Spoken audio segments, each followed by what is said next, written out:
আসসালামু আলাইকুম। আজকের ভিডিওতে দেখাবো কিভাবে ইয়াশকা B1000 ইনভার্টারের প্যারামিটার লক এবং আনলক করবেন। তো চলুন শুরু করা যাক।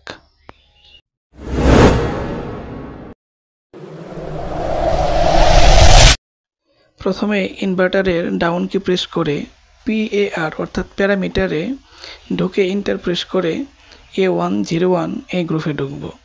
এখানে যে ভ্যালুটি দেওয়া আছে 002 এটাকে চেঞ্জ করে 00 করে ইন্টার প্রেস করব। এখন দেখেন প্যারামিটার A101 শুধু ব্লিঙ্কিং করছে বা লাফাচ্ছে এবং 1 এবং 4 এই দুটি গ্রুপ ছাড়া অন্য কোনো গ্রুপে ঢোকা যাচ্ছে না। এক্ষেত্রে আমাদের A101 গিয়ে দেখেন 002 যে লেখাটি আমরা একটু আগে চেঞ্জ করলাম সেটা লাফাচ্ছে, অর্থাৎ এটাকে চেঞ্জ করা যাবে।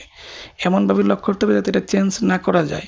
এজন্য স্টপ বাটন প্রেস করে আপ কি প্রেস করলে আমরা A105 গ্রুপে প্রবেশ করতে পারবো।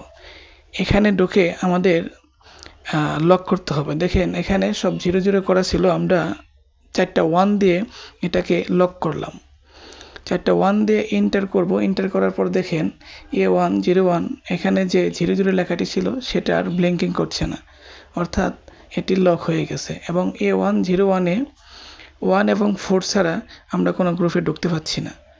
এভাবেই ইনভার্টারের প্যারামিটার লক করতে হয়।